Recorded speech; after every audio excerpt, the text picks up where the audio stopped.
there, welcome to our channel. I'm Vic. I'm Nick. And we're NV Board Gaming. And today we're reviewing Castellans. This is designed by Isaiah Vallejo. It's for 1 to 5 players. It was published by Daily Magic Games. And this is actually part of the Valeria universe of games. We were sent this game by the publisher to take a look and let you know what we think. Alrighty, welcome to the table. We are set up mostly. I'm just going to reference one player board here to give you a little bit of a brief overview of how the game is played. And yeah, we'll just run through that. So this game is played over 5 rounds, tracked over here on the main board. You'll also notice these different shapes. This indicates what is scoring at the end of each round. And that is correlated with the areas right here. There are 6 different areas that we're going to be scoring at different times. And at the end, in the final round, the 5th round, we're going to score every single area.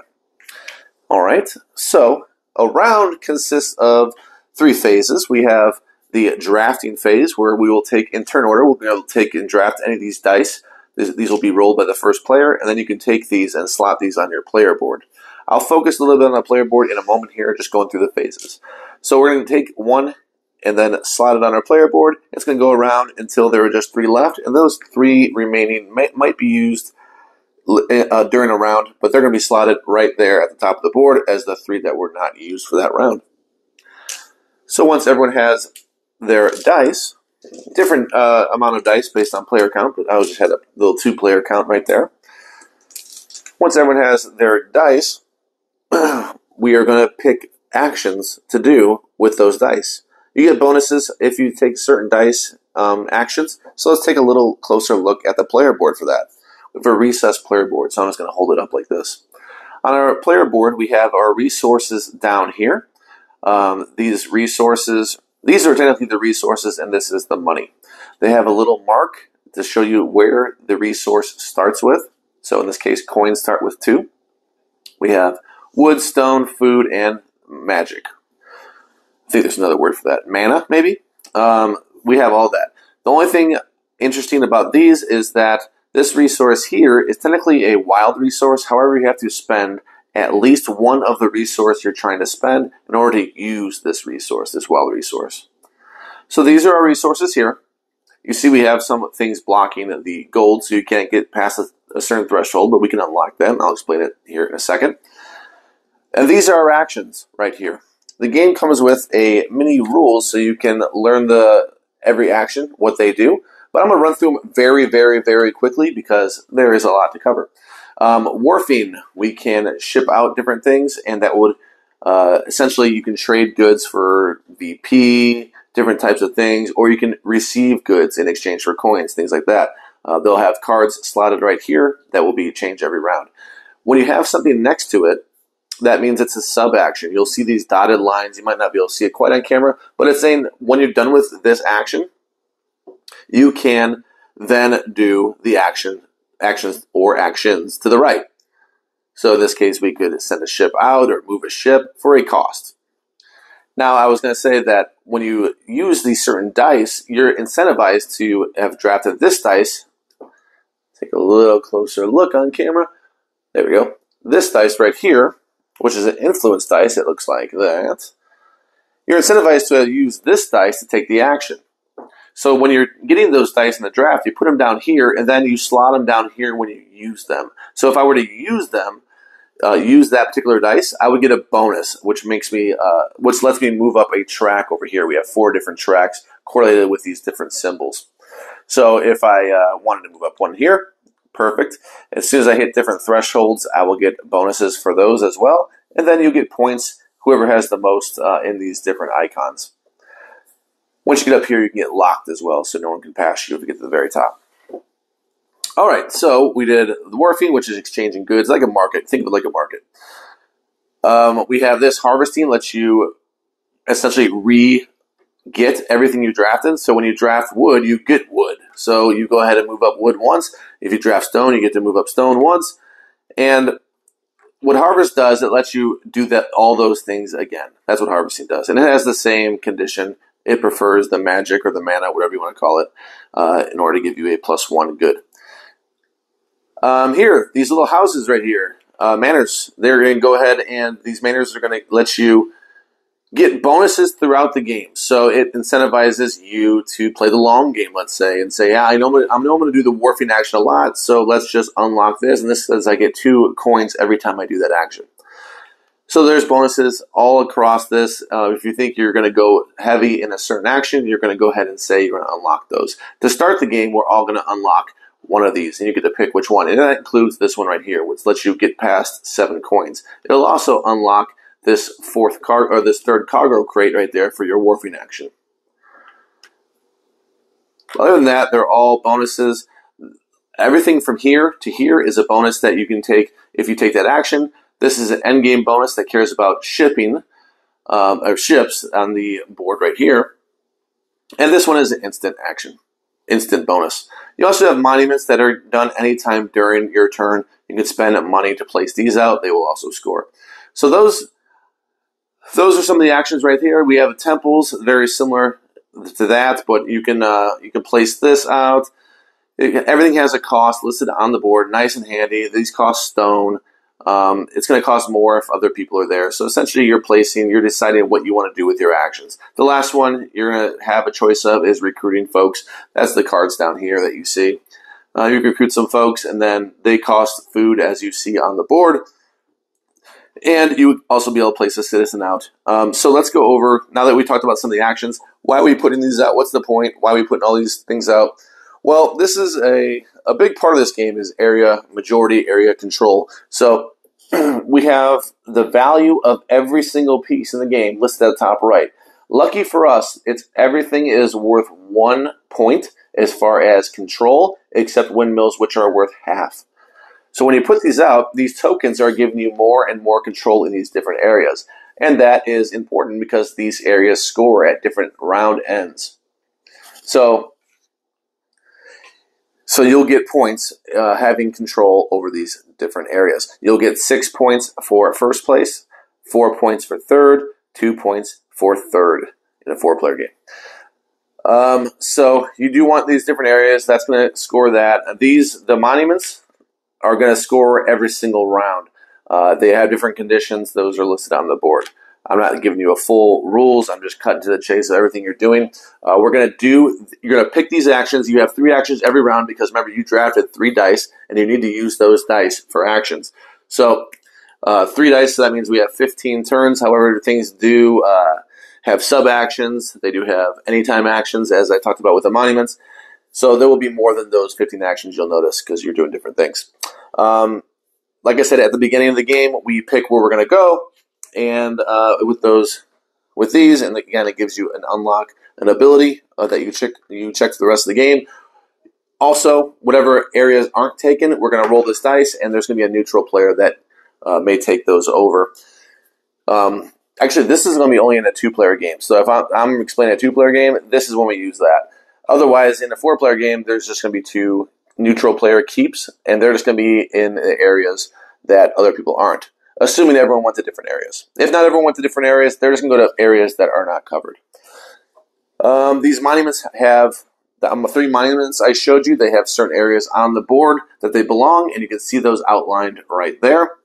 And they give you points as listed right here. So this one cares about citizens in the 2 adjacent areas. This one cares about mainers in the area that you put it down. And this one cares about the temples in the area you put it down. And again, those score every single round. However, they are very costly. 6, 7, and 8 coins. And everything you see up here is going to have a cost associated with putting it out there, except for harvesting. Harvesting has no cost because that actually just gets you something. Warfing doesn't technically have a cost unless you're going to do the sub-action of either putting a ship down or moving a ship. These all give you certain control in areas, including the ships. These all give you certain controls. Even these can give you points based on majority of appearances in the market. And that about covers it. That is a quick overview of your actions and what you're doing, how long the game plays. So let's go back up top, and Vic and I are going to tell you our thoughts. All right, and we are back. Thank you, Nick, for the wonderful overview of how you play this area majority city building game. Yeah. Did I call it right? Sure. Action selection has a bunch of mechanisms. Yeah. Right? Yeah, so this game, right out the box, this was one we got the copy from a GameFound project, even though it was given to us by the publisher. It was their project, and this was a retail edition of it. And for a retail copy, very impressed. Yeah. Recessed boards on your player boards. The art looks fantastic. It's Dimitro art that you're familiar with if you play those Architect West Kingdom games, I should say. Mm-hmm. So you're very familiar with his art, usually. I think most people probably are. It is a longer game, but like I said, if we're just going by looks, we're going by the art, we're going by the components. It's pretty impressive, correct? Yeah, game trays for every player, screen printed wooden components that have unique, well, they're not unique to each player, but they're all very different and unorthodox game pieces. So they're not just like meeples and standard squares. They have some neat looks to them. There's some different approaches to the art where you can at a glance very quickly see, okay, that's going to score me end of game, whereas this is going to score me in each round. You can kind of distinguish that from some of the artwork, the way that they've printed it. Icons galore, lots of iconography. That recessed game board, at first glance, I really liked when Nick was teaching it, how it's all really symbolized throughout. So that's attractive for me when you're looking at production.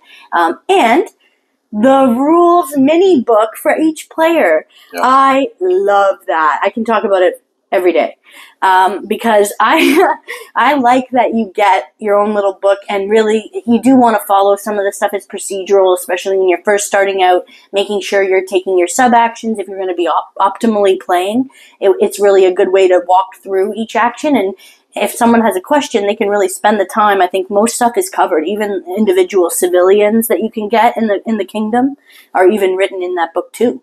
Yeah, there's a lot covered. I was going to mention that if you didn't, because that is pretty big, especially on your first play, like Vic said. After your first play, you might not reference it anymore, unless it's been a long time since your first play. Obviously, you have to re-look at that. I appreciated that for sure when we first played it.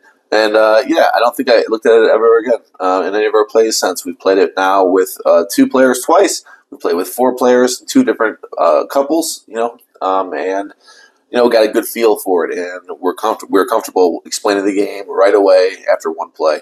So what it feels like it was a rules intensive didn't end up being a rules intensive. Yeah, for sure. And I mean, the way that it's illustrated, scoring is really clearly spelled out on the board as well. So you don't really need to reference like, oh, how are we going to score this? Or I need the big rule book to see how we're going to score at the end so much, because you can see it all on the tracks. You can see it printed on the board in the areas in general. Like, what's going to score each round when. Yeah. So we'll go over some positives, some negatives. I think we hit on some positives here at the beginning, talking about the production. So more positives. Aside from production, I think you have a lot of choices. You have a lot of what do I want to call it? Control over what you're doing the whole entire game. It's not like it feels more sandboxy. I can do this. The only thing you're going to want to consider right away is if you want to do those manner. If you want to do the manner actions, they will give you bonuses throughout the entire game. So you kind of want to get a little plan at the beginning to give you an idea of which one of those maybe you want to release, because you're faced with that decision right away. Yeah, that's one of the first things you do is remove one of those and put it on the board, and then you have this ability to all game. Or you could take an instant, which I wouldn't probably recommend at the beginning, but what am I to say? So yeah, you have that to consider of what's going to be the most powerful actions, and you have after that it's pretty much your own game. You decide what you're going to use. Even if you draft dice, it's your choice, and you don't have to do actions that benefit with that dice. You can do any action. Yeah. So that is really nice, and it's really a free-form game. You decide where your actions are if you like that kind of thing, which I feel like most gamery people do. Yeah, I mean, even with the first phase of the game, just to take a step back where you are getting to draft, you're making a decision right off the bat about, okay, scarcity, what am I trying to accomplish? Do I want to try my best to get the bonus? Am I going to have enough resources to ultimately be able to do that? And you really, when you do draft a dice, you have to think about the ones that the actions you're going to be taking ultimately right away. And then you may deviate afterwards. There's a lot of flexibility, which I like. I like that you don't get trapped so much in one way and playing the same thing. Yeah. The two main mechanisms, yes, there's more than two. The two main things, area control. If you like that, you might want to take a look at this. And also, resource management is huge in this game. Everything is going to cost resources to build out or put out. And you're going to have to decide what you're drafting, which is another part of the game. It's not the biggest part. Like I said, the two biggest parts are probably those, in my opinion. You have the cards you can pick from, which is nice to give you abilities. Yeah. Different things are still here, but those are the two main things. If you don't like either of those things, if you don't like area control, I struggle to think that you'll like this game. You can, sure, because it's a little different, because you're not kicking people out. Yeah, it's not. Is it area control, though, or area majority? Because I feel like it's more of an area majority than it is control, because you're not really, you're sharing. You can split, You can if you tie. Yeah, but you get first, second, and third in different player counts. So I think it's more not to be, all over you, but I think it is majority more than it is control. So that's where I actually differ from what you have to say, where I think people that don't usually like that kind of thing. I guess I struggle to see the difference. The only thing is you don't kick people out. Or kill them. Yeah, you don't remove their pieces. You just outscore them, really. So I don't know. You can decide if that's majority. It's both to me, I guess. I'm struggling to decide what's what. You just don't kick people out, but that's not necessarily control either.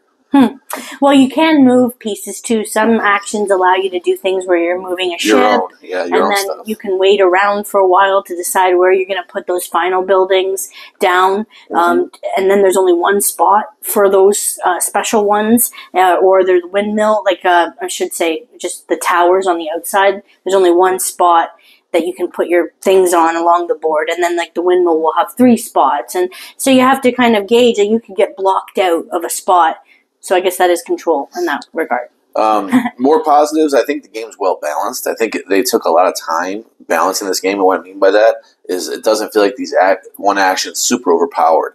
The temples feel like they're overpowered because they give you double. They give you double the climb on those trees, but they don't give you any bonuses like the other ones do. They don't give you ongoing abilities or anything. It's just that, and that's done. And it feels like every step of the way, the morphing action, it's wow, this is super powerful, but if more people do it, it's less powerful. Yeah. Everything feels like, this is a pretty tight game, At first, I thought the cards weren't that good, but then you get to put the citizens down. That's pretty nice, and you get more abilities from that, and that gives you 1 point of control as well. It's kind of balancing. Everything's feeling balanced. There was no action, and there are a ton of games where I feel like I really don't like doing that action. It doesn't feel like it's rewarding, or it's not doing it as well as other ones. Even a game like I love, like Paladins, I feel like I don't like certain action. I agree, yeah.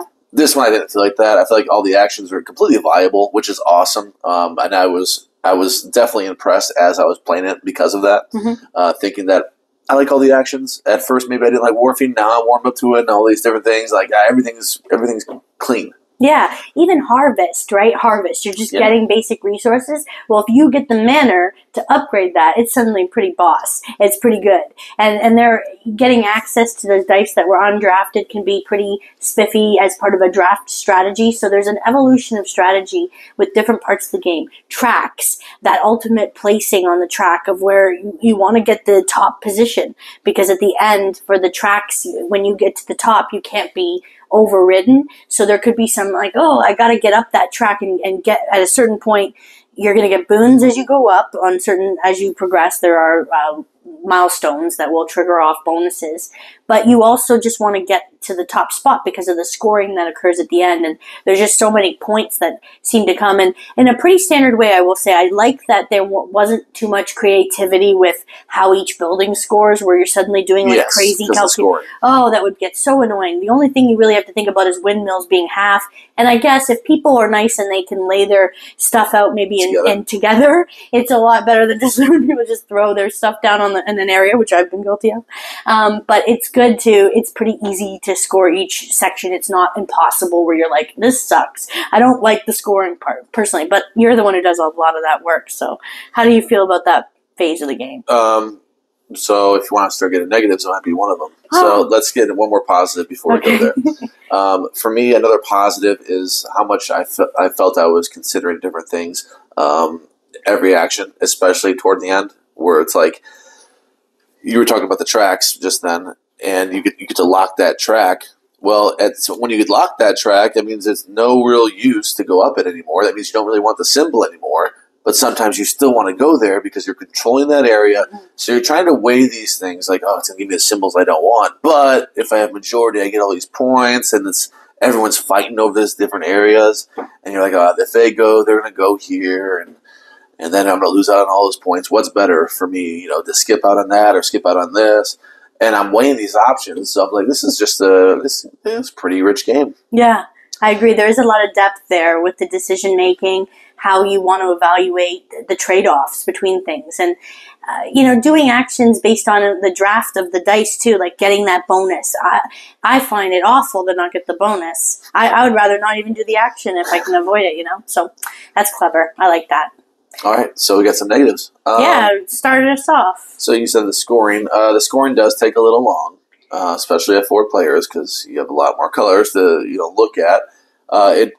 Thankfully, it's only 1 and occasionally 1/2, but you can miss things. There's pieces that cover 2 sections. You can miss that and have to redo it. Oh wait, I didn't see that windmill over there, or that bridge, or what have you. So it does take a little bit, and they're scoring for all those monuments that I was saying. So that takes a little bit. The game is too long. The game's too long, and I said it from the get-go. The very first play, it's too long. The second play, too long. Third play, too long. Fourth play, too long. Yeah. It didn't matter if it was 2 players or 4 players. It was too long. Yeah, and they say... 1 round too long. Sorry, and they do say 60 to 120 minutes on the box. I don't think that's accurate, though. Yeah, I don't... Is that per player? No, it's just a general range. I don't remember how long it took at 4 players. Your first play is going to be a little bit longer, obviously, because there's so many icons. I don't know. It does feel maybe it could be a little longer than that, but that just could be the feeling of it's overstaying its welcome. It should be a 4-round game. Every single time I played it, the game feels like it should have ended that round because we have people at top of tracks every single time by the 4th round. If you're on top of a track and the game has another round, I don't like that. I'm like, this game should be over. We shouldn't be keeping moving up these tracks. Right. And it's like, but if they were going to do that, they would have to rework the scoring because the scoring is meant for a 5-round game. All the sections score, 3 sections, 3 sections, 3 sections, and then all. So 3 sections 4 times, and then at the last round, they all score. So it has to keep the whole map viable in that last round. So you'd have to rework the scoring, but in my opinion, the game does overstay its welcome. That's the biggest negative by far for me. So the game I really enjoy, it's on the table a little too long for me. Right, and that can be a bummer when you're doing an area majority or area control game because you're like, I did it, I did the majority. I did the control, I got it. Like, why do I have to keep proving myself? Why do I have to keep putting stuff down to defend this? Like, I'm sick of it, So yes, I do agree. I like the game, so it's not like I was angered by it, but you can feel the vibe. But like Nick said, what can you do when you want to be equitable in the way that you score those areas because it could be really unfortunate if it was weighted one way and then people end up in. I'm not a game designer, so I'm not sure what you would do to write that, but to end up not scoring everything at the end, that could just be a final scoring. Perhaps is at the end they just score everything, and that's just part of the tally of the final just score. Just rework the scoring, right? Something like that. But I'm no genius over here with that stuff. So, all right. Usually we have our little signs. We didn't bring those this time, so we're gonna just give our scores. Do it live. You want to say yours first? You say it at the same time. I don't know. Okay, ready? All right. 3. Do you know your score? Yes. 3, 2, 1. 7.8.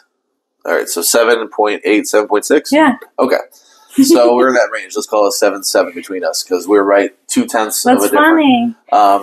Yeah, so the game is super fun, and it just, unfortunately, I think it sounds like for both of us, it just overstays its welcome a little bit by 1 round.